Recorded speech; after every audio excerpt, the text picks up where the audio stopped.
반갑습니다. 맨날 보지만 맨날 반갑습니다. 자, 오늘은 마지막 예. 7개 교회 중에서 마지막 교회. 라오디게아 교회입니다. 마지막 시대의 교회이기도 하고. 그죠. 이 7교회는 이제 뭐 여러 가지로 많이 보는데, 모든 시대의 7교회가 다 공존, 각 사람마다 7교회 중에 하나 이렇게 되기도 하고, 또 어떤 교회마다 7교회 중에 하나의 성격을 띠기도 하고, 그런데 또 시대별로도 이렇게 represent, 대표한다고 하니까, 그래서 서머단 교회 같은 경우 초대교회, 정말 핍박이 심했던 그런 교회를 대표하는 것처럼, 그래서 라오디게아 교회가 이제 마지막에 등장하는 교회니까 시대적으로 보면은 마지막 소위 말세 때 제일 많은 소위 주류를 이루는 교회라고 할 수 있어요. 시대마다 그 교회의 특징이나 성격이 그러니까. 있으니까. 주류. 이제 이 대세. 마지막 교회의 대세는 이런 네. 라오디게아 교회적인 교회다. 별로 맞는 것 같아요. 별로 좋은 대세는 아닌 것 같습니다. 항상 그렇지만 라오디게아 교회가 최악인 것 같아요. 최악인 것 같아요. 네, 왜냐면은 이게 정말 하나님이, 예수님이 그러니까 이렇게 7교회 중에서 거의 책망만 있는 교회가, 거의라고 해야 되나? 완전 책망만 있는 교회가 2교회인데 4대 교회랑 라오디게아인데, 그래도 4대는 최소한 몇몇은 흰옷을 입었다, 맞아. 몇몇은 살아있다, 이런 말이라도 있어. 그러니까 뭐 사람으로 말하자면 다 죽어가는데 오른팔 정도는 좀 희망이 있기도 하고요. 뭐 이 정도. 근데 라오디게아는 그런 말도 없어. 그러니까 이거는 이렇게 괜찮은 부분이 4대 교회처럼 다 죽었다는 아니지만은 전체적으로 이렇게 봤을 때 괜찮은 부분, 괜찮은 사람이 하나도 없다. 내가 볼 때는 이 전체적으로 하나님께서 너희는 이 자신이 말하기를 나는 부자다, 부족한 게 없다, 나는 뭐 모든 이 부와 내가 갖고 싶은 이 세상 것을 다 가졌다, 이렇게 말하는데, 예수님은 네가 참 몰라도 한참 모르는구나. 너는 다 가진 게 아니고 아무것도 없다. 너는 봉사고 가난하고 벌거벗었고 너는 아주 불쌍한 존재야.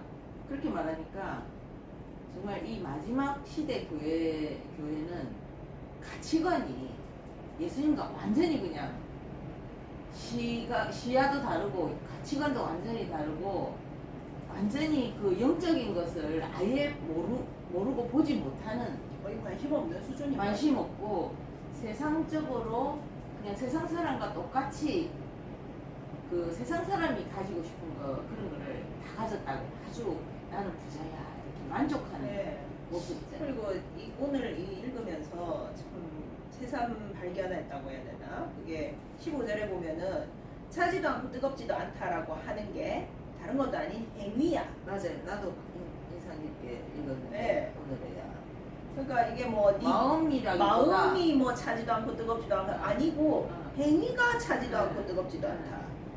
그러니까 물론 뭐 마음이 그러니까 행위도 그렇겠지만 그렇지만은 그 살아가는 어떤 모습이, 그리고 야고보서에도 보면은 행위 없는 믿음은 죽은 믿음이다 그렇지. 라고 하니까, 다른 말로 하면 믿음이 뜨뜻미지근하다 너는. 그러니까 오늘날 우리가 많이 보는 것처럼 그 예수님을 믿고 교회 공동체를 가는 이유가 거의 그냥 이 세상에서 복을 받고 이 세상의 안전과 평화와 번영을 잘 소유하고 계속 누리기 위해서 그렇게 다니거든요.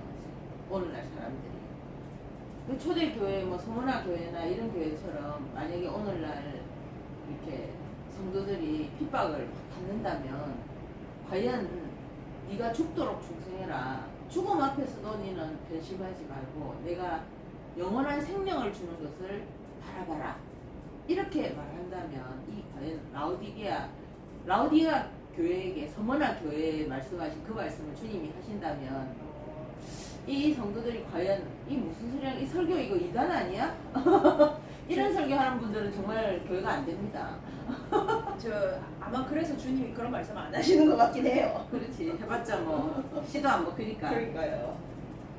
그 진짜 참. 그리고 보니까 이 행위가 미직지근한데 주님께서 요구하는 상황을 보면은 내가 문을 두드리니 네 마음에 문을 두드리니 네 마음 안에 내가 좀 들어가자 그렇게 말하잖아요. 그러니까 결국은 이 행동이 미지근한 것은 마음의 문제라는 것을 주님이 지적하는 거죠. 그러니까 네 마음에 내가 주님이 없어서 주님이 없는 신앙생활을 하는 거예요. 한마디로 주님은 문 밖에 있어요. 마음 문 밖에 있어요. 마음에 들어가지를 못한 성도들의 상태라는 거죠. 그래서 주님을 어떻게 보면은 정말 심각하게 마음에 받아들이고 주님 성령의 뜻대로 살아가는 것을 좀 거부한다 해야 되나? 좀 멀리한다 해야 되나? 경계한다 해야 되나? 왜냐하면 주님 계속 문을 두드리면 우리가 누가 문을 두드리면 시끄럽잖아요. 그렇죠. 안 열어주면 시끄러워요. 그래서 누구세요? 뭐 열어주기라도 하든지 가세요 하든지 해야 되는데 계속 그 노크를 듣고 있다는 거는 자기도 주님이 내 마음을 두드린다. 내 마음에 들어오고 싶어 하신다는 거를 알면서도 그 노크 소리를 들으면서도 안 열어준다는 거는 알면서도 마음의 주님을 받아들이기는 꺼리는 그럴 수도 그런 있고, 느낌도 있어요. 그럴 수도 있고 못 듣는 것 같기도 한데 왜냐면은 문 밖에 서서 두드리노니 음성을 듣고 문을 열면이라고 하잖아요. 그러니까 못 들어서 안 여는 것 같기도 해요. 맞아. 안에 너무 크게 음악을 틀어. 그렇죠. 자기 생각과 자기 어떤 소리가 너무 크니까 문 밖의 소리가 안 들리는 거지. 주님의 녹음 소리가. 그렇죠. 그러니까 어쨌든 마음에 주님이 들어가야만 이게 이제 모든 것이 자기 자신도 내가 뭐 부자고 잘난 줄 알았더니만 영적으로는 완전 거지네 이런 것도 볼 수 있게 되는 거지. 그래서 참 오늘날 사실 그런 걸 많이 느껴요. 주님을 마음에 모셔드리고 주님의 인도를 받고 주님의 그 말씀을 따라 음성을 따라 가면서 주님과 동행하면서 주님과 함께 이렇게 살아가야 됩니다.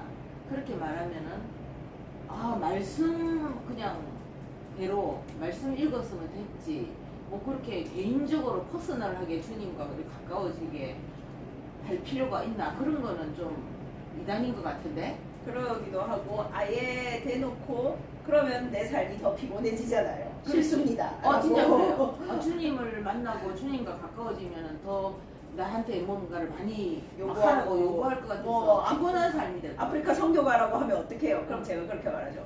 그렇게 말하시는 한 절대 그런 말 안 하십니다. 그렇지. 그런 말을 하는 수준에게 무슨 그런 성교를 보내겠어요. 그러니까요. 우리도 할 만한 사람을 보내야지.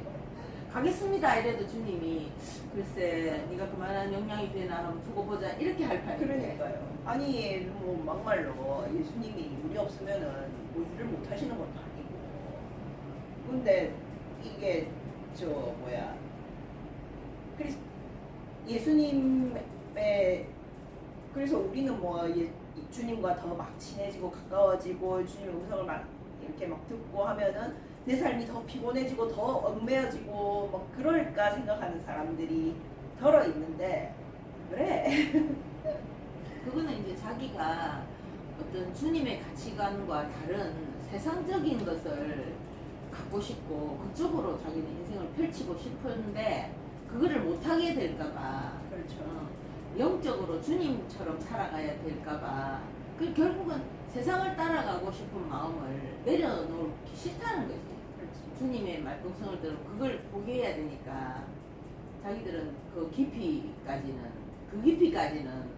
주님과 가까워지고 싶지 않다. 그러니까 예전에도 한번 말한 적이 있지만은 이게 참 소위 이 구약에도 나오지만은 신앙인은 쪽발 같은 삶이라고 하잖아요. 맞아. 돼지 족발. 돼지는 아니고 소족발. 돼지도 족발을 족발은 먹는데 먹으면 안 돼요. 먹으면 안 돼요. 되새김질을 네. 못하기 때문에. 그래서 어쨌든 쪽발 그 삶이 말하자면 하나님의 길과 세상의 길 다르다. 완전히 가는데 그럼 하나님의 길로 완전히 이렇게 다른 길로 완전히 가야 되는데 정말 많은 그리스도인들이 요 사이에서 최대한 다리를 벌리고 양다리를 걸치고 있어. 맞아. 요리 가도 되고 저리 가도 어. 자기 편리한 대로. 그러니까요. 그러다가 근데 이게 우리가 말했지만은 점점점 갈수록 쪽발은 점점 이 굽이 맞아, 벌어지잖아. 갭이 벌어지거든요. 어느 이상 가면 더 이상 다리가 양쪽으로 걸칠 수 없는 지점이 와. 죽어요. 찢어져. 네. 그러면은 거기서부터 더 이상 앞으로 안 나가고 싶은 거야. 그렇지. 요 걸칠 수 있는 걸칠 수 있는 데까지만 가고 싶은 거야.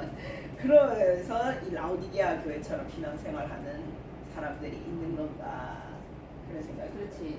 이제 일주일에 주일날 교회 가는 날은 이쪽에 있다가 그렇죠. 이제 평일날은 이쪽으로 가서 세상 사람하고 똑같이 또 하다가 그러니까 이 살아가는 행위가 결국 살아가는 삶의 모습이잖아. 그 삶의 모습이 주일날 교회에서 말하는 거하고 그 사람이 평일날 세상 사람 사는 거하고 같이 살 때하고 완전히 이중으로 살잖아.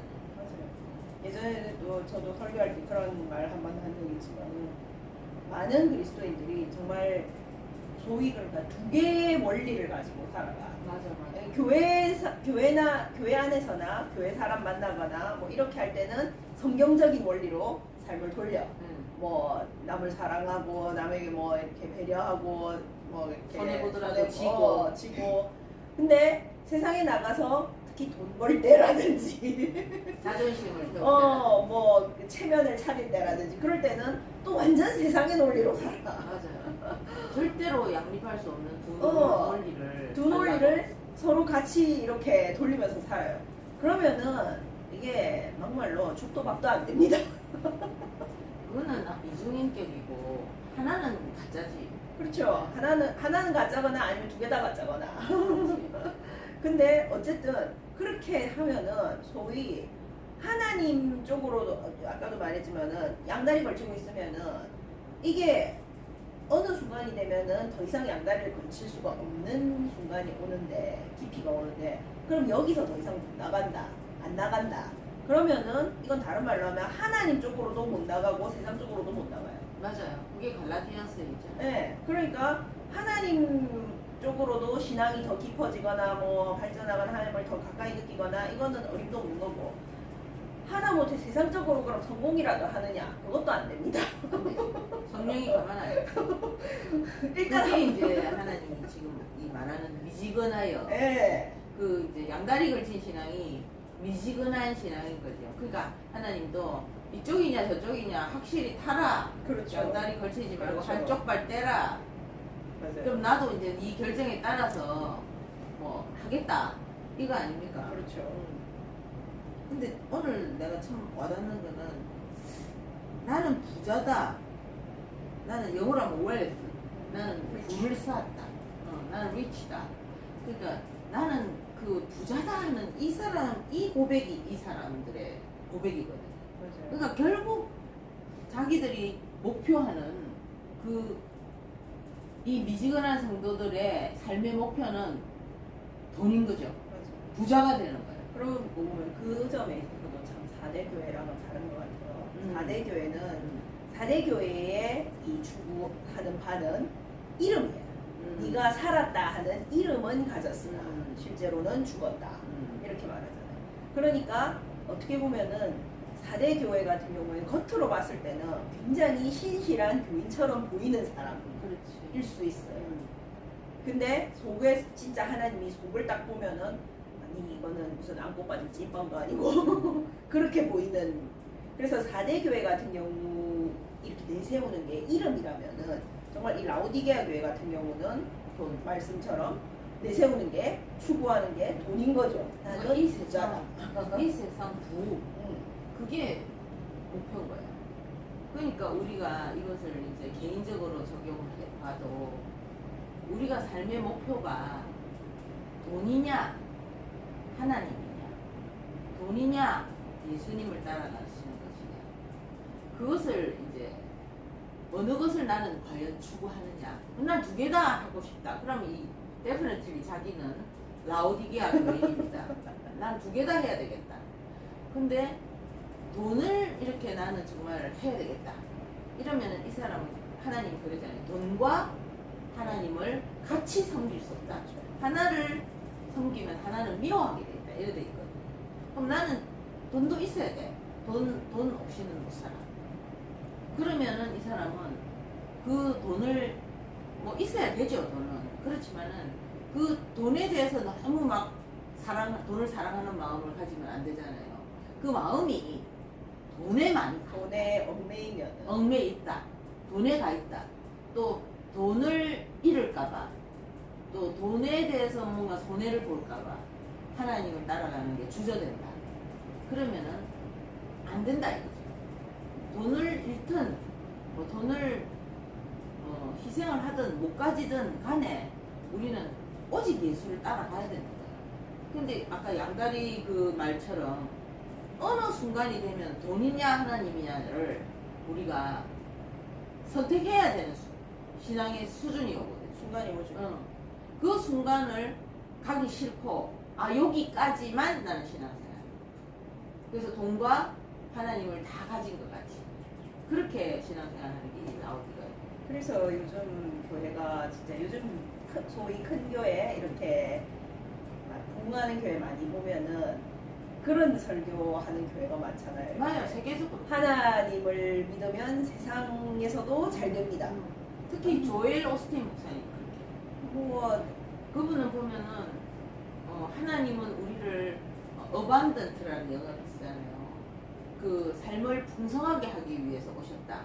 아니 우리가 성경을 잘 보면 생명을 하나님의 영원한 그 에버라스팅한 생명을 풍성하게 해주신다는 뜻인데 항상 그거를 이 세상의 어떤 우리 환경이 좋아지는 것을 자꾸 말을 하거든요. 그래서 내가 옛날에는 나도 참 그 목사님을 좋아했는데 요즘은 저 목사님이야말로 라오디게아 교회 설교를 하는구나. 그래서 그러니까 영적으로 여기 주님이 17절에 말하는 것은 네가 영적으로 네 자신을 보지 못하고 알지 못하고 그러니 연단한 금을 사서 그러니까 금 같은 그 연단된 믿음을 가지라 이거잖아요. 그러니까 이 연단을 안 들어가는 거죠. 그렇죠. 연단 안 들어가요. 왜냐면은 이 돈을 포기하면은 가난하다는 그 삶으로 들어가야 되잖아요. 그럼 가난한 사람은 아무도 존경하지 않아요. 무시당하는 그 로워, 낮은 루저들의 삶이거든요. 그렇기 때문에 자기는 그런 대접을 받고 싶지 않고 그런 삶의 시간표를 보내고 싶지 않은 거예요. 그러니까 연단받기 싫어하는 거예요. 그래서 제가 성도들이 막 불같은 시험을 받고 어려움을 받을 때 우리가 그러잖아요. 당신이 불같은 시험을 받고 있으면 keep going. 계속 가서 이 연단을 통과해라. 그래야지 뒤로 물러가세요. 이렇게 안 하잖아요. 하죠. 뒤로 물러가봤자 다시 와야 돼. 다시 와야 돼요. 조금 쉬었다가. 그러니까 이 현대인들을 보면은 그런 그 돈이 없어지고 주님을 따라가다 보면 어려움을 겪게 되는 그런 소위 연단의 삶을 안 들어가는 거예요. 그런 면에서 진짜 이 라우디게아 교회와 참 가장 극명하게 대치되는 교회가 우리가 저번에 했던 빌라델비아 맞아요. 교회인 것 같아요.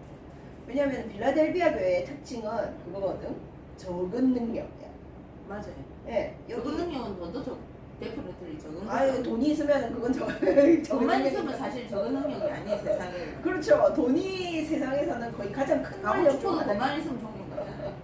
좀 하나이기 때문에 그래서 그래서 정말 우리가 어제도 잠깐 말하고 했지만은 빌라델비아 교회처럼 교회가 되려고 하면은 일단 능력이 적어야 돼.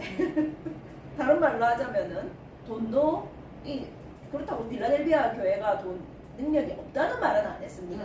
없다 했지. 네. 그러니까 말하자면은 돈도 적고 뭐 자기가 이렇게 뭐 할 수 있는 자기를 마음껏 펼칠 수 있는 그런 환경도 안 되고 한마디로 무시당하는 삶이에요. 예 이건 진짜 저런 사람도 있었구나. 심지어 교회 가도 그래 땅바닥에 앉으세요. 그렇게 당하는 사람들. 예 근데 어떻게 보면 정말 그렇기 때문에 그 차이가 라우디게아 교회와 빌라델비아 교회의 차이를 만들어내는 것 같아요. 맞네. 부하고 능력이 있고 하냐? 그러면은 라오디게아 교회가 되기 쉬운 거지. 그렇지. 이미 라오디게아 교회가 된 거지. 그리고 빌라델비아 교회가 되려고 하면은 능력이 적어야 돼. 능력이 많은데 빌라델비아 교회가 되기는 힘들 것 같아요. 생각보다. 안 되지. 성경적으로 안 되지. 능력이 많으면은 그 빌라델비아 교회 교인이 될 자격이 없어요. 능력 적은 데만 옵니다. 여기는 능력 적은 사람만 있습니다. 약간 이런 느낌이잖아요. 그러니까요. 그래서들이에요. 네, 그래서 정말 우리가 개인적으로는 제 이때까지 삶을 돌아보면은 하나님이 그래서 자꾸만 더 이렇게 제 능력을 소위 펼칠 수 없는 환경으로 자꾸 옮기시는 거예요. 미투.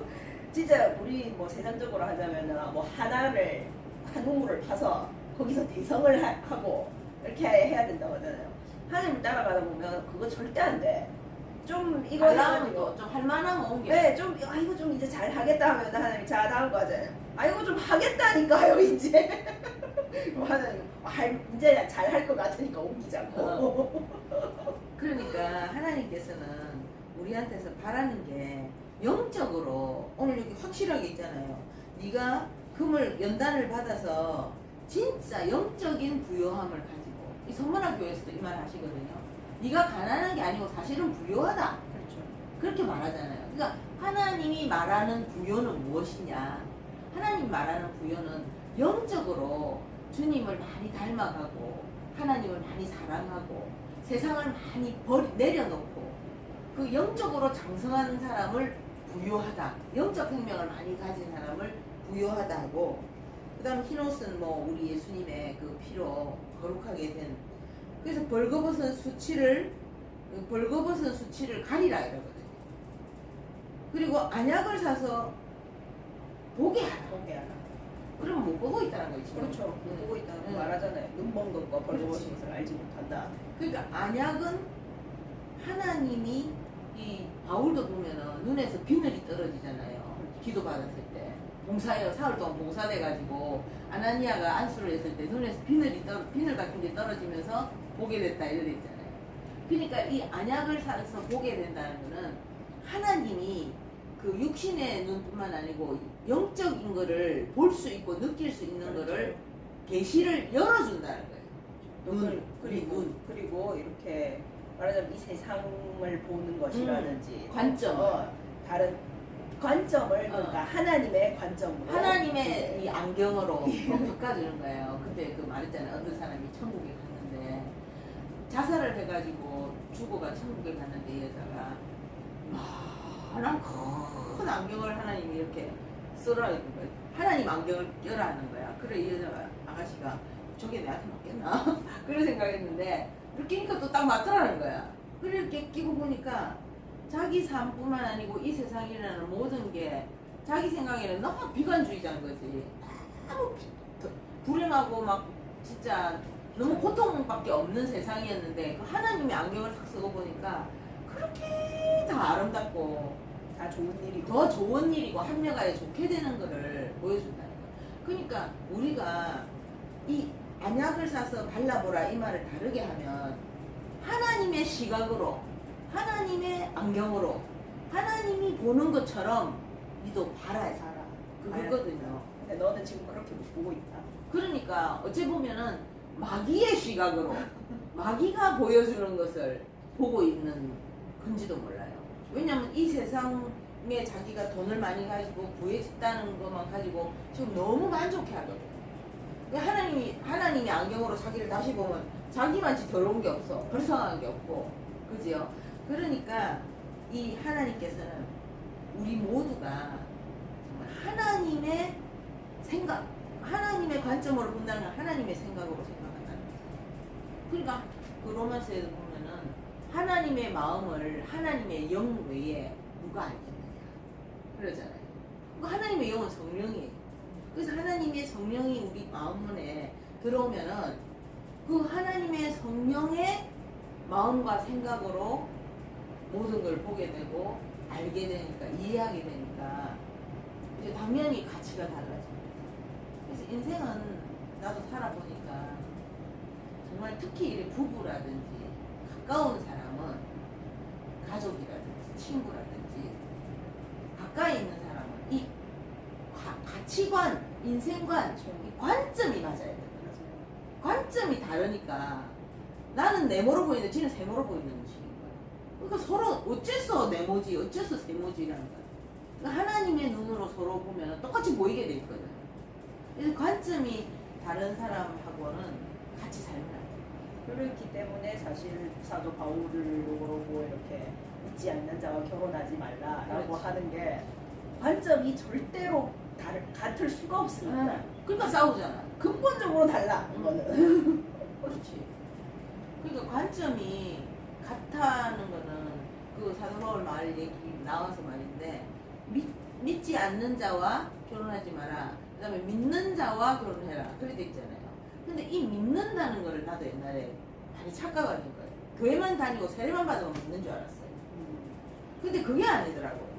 믿음이라는 것은 갈라디아서에 보면은 자기는 죽고 이제 예수 그리스도가 내 안에 들어와서 사는 것이 그 믿음으로 내가 사는 게 아니고 이제 예수님이 사는 거다라고 생각하는 그게 믿음이라고 돼 있거든요. 그래서 무엇이든지 할 때 아 나는 죽었지. 뭐 이거 하려 아 참 나는 죽었지. 예수님이 원하는 대로 뭔가 물어봐야겠다. 이런 식으로 사는 게 믿음이잖아요. 그러니까 그런 관점을 가진 사람과 결혼해라 이거거든. 근데 나는 그냥 세례만 받으면 되는 줄 알고 막 급하게 세례 받게 결혼하고.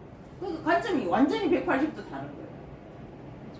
그러니까 그래도 다르니까 다행인 것 같아요. 만약에 안 믿는 사람하고 결혼했는데 싸우는 거 없이 잘 맞는다. 큰일이야. 그건 자기가 믿음이 안 없다는 믿는다는 거지. 그러니까요. 응. 그건 자기가 믿음이 없다는 소리야. 그러니까 자기 관점이 그 세상적인 사람하고 똑같다는 거지. 그러니까요. 그래서 우리가 그 예수님도 그런 말 하잖아요. 나는 보는 자는 보지 못하게 하고 보지 못하는 자는 보게 하러 왔다. 소경을 눈뜨게 하러 왔다.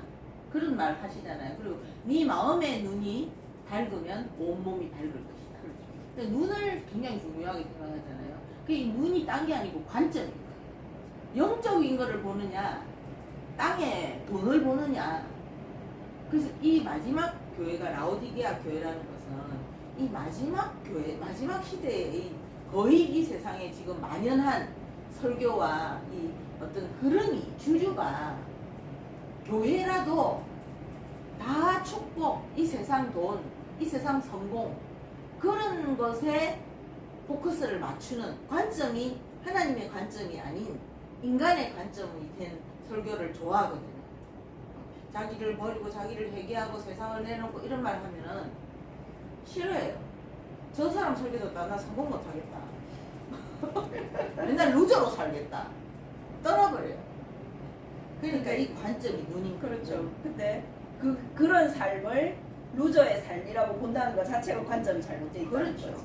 그러니까 이제 그런 사람과 그렇지 않은 사람이 함께 한 집에서 산다면 같은 어떤 일을 해결하면서 살아간다면 이거는 정말 살 수가 없어. 그렇죠. 모든 일을 다 반대로 하려고 들 테니까. 응. 그리고 이제 뭐 돈이 더 많다든지 더 기가 세다든지 뭐 이런 사람이 이제 강압적으로 끌고 나가려 할 거 아니에요. 그래서 오늘날 마지막 때는 결국 보니까 주님께서 간단하게 웃기는 말로 하자면 돈 하지 마라. 돈 좋아하지 마라. 그게 주님이 지적하시는 거고 돈 하지 말고 마지막에 있잖아요. 성령이 니에게 하는 말을 듣는다. 성령이 교회들에게 하시는 말씀을 들을지어다 그러잖아요. 그러니까 이 세상 사람은 다 돈 하거든요. 지금 뭐 텔레비에서 보면 뭐 돈이 됩니다 이런 말 하잖아요. 그래서 아무리 큰 교회고 뭐 그래도 좋은 책이라도 세상적인 어떤 돈이나 성공에 초점을 맞추면서 아 하나님을 믿으면 이렇게 성공합니다. 하나님을 믿으면 이렇게 돈이 됩니다. 이렇게 뭐 부자가 됩니다. 이런 설교는 들으면 안 돼요. 이 라오디게아 교회가 지금 그래서 이 교회 이 7교회를 우리가 했지만 환란에서 피하고 휴거되고 하나님 나라로 이렇게 환란을 피하 마지막 때에 환란이 오잖아요. 7년 환란이. 그 이 대환란은 7년 환란을 말하거든요. 그러니까 이 Great Tribulation이라 하는데 이것을 내가 피하도록 해주겠다. 약속을 확실하게 한 교회는 빌라델비아 교회가 없어요.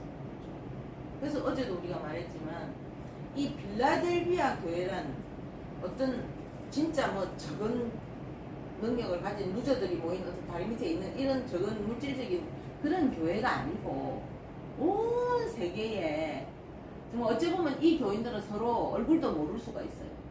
다 하나님 앞에서 정말 적은 루저니까 어디 신문에나 나고 뭐 잡지에나 나겠어요. 서로 연락이나 되고 어쩜 폰도 없을지 몰라요. 그러니까 다 이렇게 하나님 앞에서 자기가 뭐 무슨 일을 했다는 것도 없어요. 빌라델비아 교회. 다른 교회들은 보면 네가 뭐 열심히 했다 이런 것도 있잖아요. 도와디라 막 교회 이런 데는 그냥 이 빌라델비아 교회 행위는 작은 능력을 가지고서도 말을 지키고 이름을 배반하지 않았다. 한마디로 꿋꿋하게 그 어떤 시대라도 막 뭐 라오디게아 교회는 돈을 따라가는 메시지, 뭐 4대 교회는 뭐 이름을 날리는 세상에 이름을 날리는 뭐 교황 이런 사람들 그렇잖아요. 그리고 뭐 에베소 교회 막 너무 막 종교주의, 막 교단주의, 그자 그런 거고 또 뭐가 있어요? 뭐가 뭐 도와드려. 그런 교회는 세상하고 막 이 컴프로마이즈 하잖아요. 잘하는 것도 우상의 있지만. 재물도 먹고 뭐 그리고 적당히 그리고 유도리 있게 말하자면 이런 거거든. 그런 식으로 할지라도 이 빌라델비아 교인의 성향을 가진 사람들은 꿋꿋이 하나님의 이름을 가지고 어떤 그런 성경에서 하나님의 관점이 아닌 어떤 흐름이 교회에 와도 그 시대마다 흐름이 있잖아요. 자꾸 달라지거든요. 그 흐름을 따라가지 않고 그 믿음을 정말 하나님 앞에서 그 하나님의 관점으로 세상을 보면서 또 하늘을 것을 바라보면서 쿨하게 살아내는 사람들인 거죠. 그러니까 이 소수스럽게. 그래서 결국은 정말 이 많은 성도들 중에서 7교회 중에서 숫자로 치면 빌라델비아 교회가 진짜 작잖아요. 이 7교회 중에서 7분의 1이라 할 수도 없어요. 왜냐면은 숫자가 작기 때문에 다른 교회에 비하면 숫자가 작잖아요. 그러니까 오늘날 그런 말 하잖아요.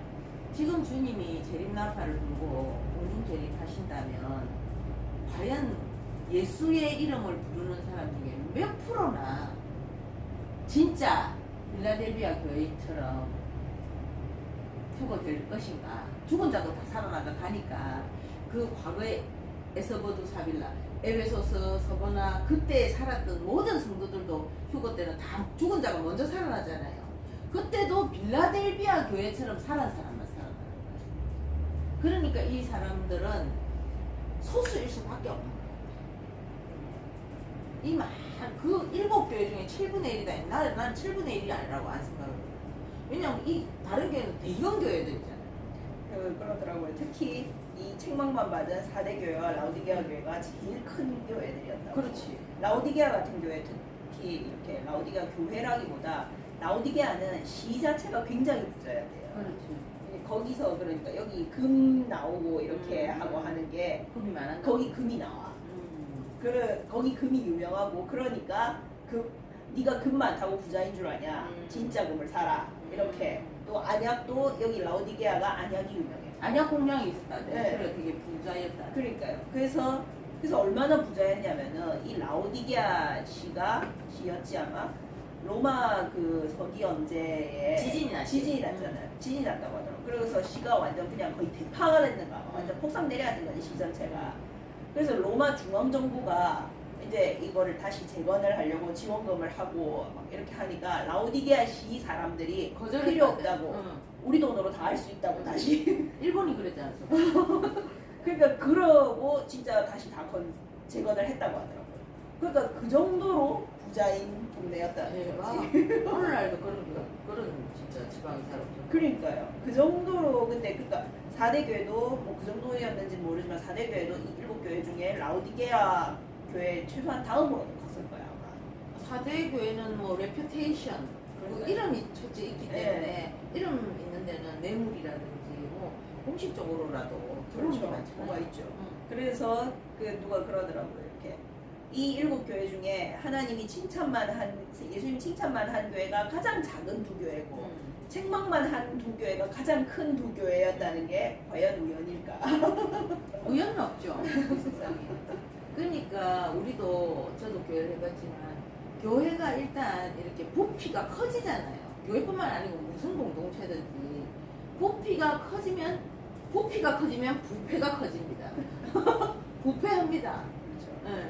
그러니까 이 빌라델비아 교회는 어떤 하나님의 관점으로 돈을 추구하지 않고 오직 그 영성을 추구하니까 한마디로 돈이 안 돼요. 그렇죠. 그러니까 돈이 없을 수밖에 없고 네. 그러다 보니까 부피가 커질 수가 없어요. 그리고 사람들이라는 게 저도 교회 보면은 의외로 영생을 위해서 교회 오는 사람보다 부자 되려고 그런 오는 사람이 많아요. 내한테도 돈 빌리달라는 사람 많았어요. 목사가 무슨 돈이 있다고. 그것도 조그만 개척교회. 그러니까 이 사람들의 그 심리 자체가 부자 되려고 이 세상이 워낙 살기 어려우니까 부자가 되고 싶어서 아이고 내가 하나님 찾으면 좀 뭔가 살 길이 생기는단가 그건 이해는 가요.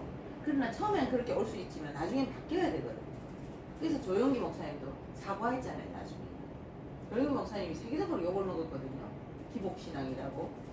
예수 믿으면 병거 났습니다. 그 오늘날 조엘 오스틴 목사님이 조영기 목사님하고 같은 과잖아요. 그렇죠. 하나님 믿으면 잘 됩니다, 잘 삽니다, 병거 났습니다, 막 다 이렇게 하잖아요.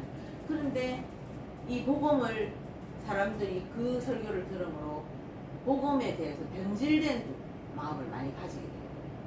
하늘의 어떤 영생이나 내가 이 세상에서 순교를 하고 죽을지라도 내 영원한 생명을 얻어야 되겠다, 영생을 받아야 되겠다, 이게 안 되고 교회 가면은 먹을 게 생긴다, 이런 그 세상적인 말하자면 기복신앙을 만든 거잖아요.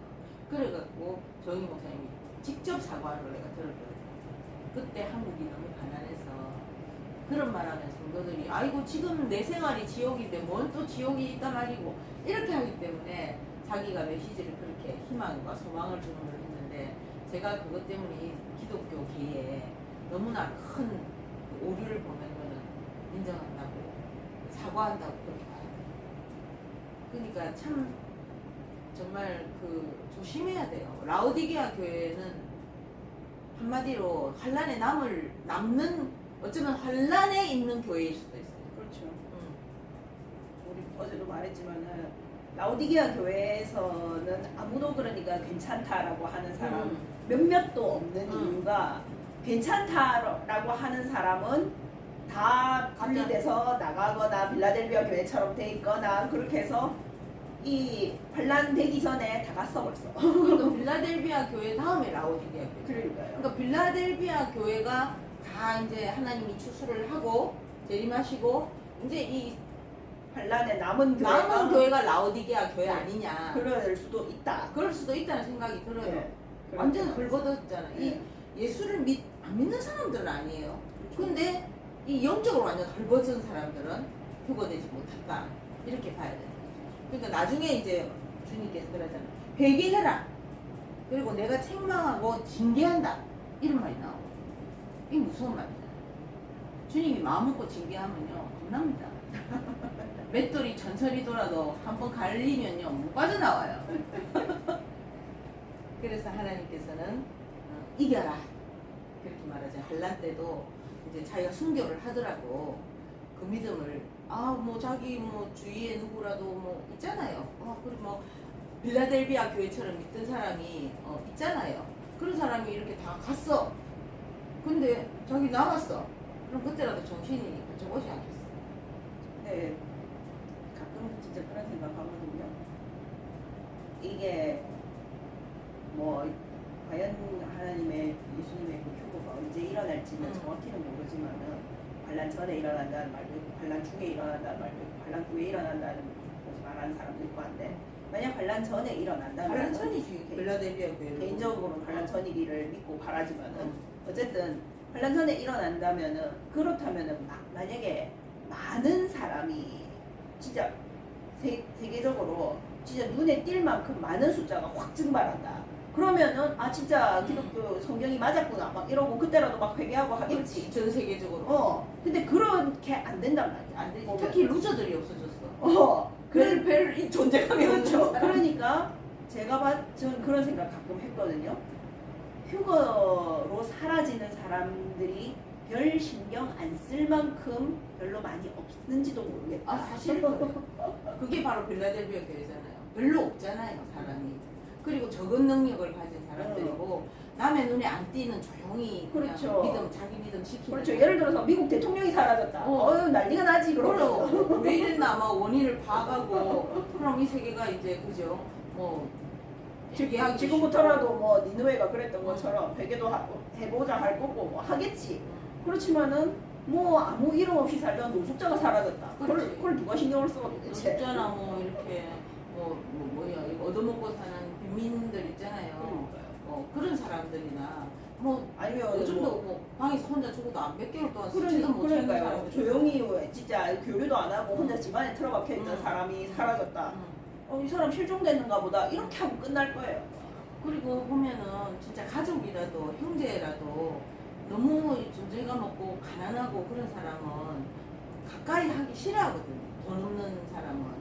그러니까 형제도 연락을 안 하잖아요. 그런 사람은. 그러니까 지금도 고독사 하면 몇 개월씩 썩어갖고 하얀 백골이 돼갖고 찾고 그러잖아요. 그런 것처럼 그 사라졌다 해도 그 주위 사람도 모를 수도 있어요. 그렇기 때문에 정말 자기가 영적으로 가난하고 벌겁고 이렇게 눈물은 상태가 아닌지 내가 예수 믿는다 하면서 아직도 가치가 하나님의 관점으로 이 세상과 하늘을 보지 못한다든지 그런 사람은 정말 정신 차려야 돼요. 지금 우리가 지금 이 세상이 급박하게 돌아가거든요. 정말 지금 주님 오신다 해도 이상할 게 없는 정도가 아니고 조금 늦지 않았다. 와 이제 왔어요. 막 이렇게 할 정도의. 그리고 특히 소돔과 고모라나 그 노아의 시대나 이런 게 특징이 보면 그때처럼 대가 온다 하잖아요. 그때 제일 그 두드러지게 특징이 동성애였다 하더라고요. 그 노아 시대는 자세히 안 나오지만은 그 소돔과 고모라에는 그 참 희한한 이야기가 나오잖아요. 그 천사가 갔는데 섹스 하려다 그 잘생긴 천사니까 잘생겼겠지. 내나 그 잘생긴 놈 너 집에 오늘 잘생긴 놈 둘이 들어갔잖아. 그렇게 하잖아요. 그러니까 그 마을 전체가 다 그 동성애로 미친 거잖아요. 근데 오늘날 보면은 진짜 그렇거든요. 막 백악관에도 그 오색 동성애 깃발 교회마다도 다 꼽아놓고 우리 봤잖아요. 이 세계가 지금 완전히 동성애 물결로 돼 있거든요. 그래서 정말 이제 이 마지막 시대에 주님 오시는 그 딱 조짐이 보여요. 깨어 있어야 됩니다. 정말 영원히 후회할 일생입니다. 아멘.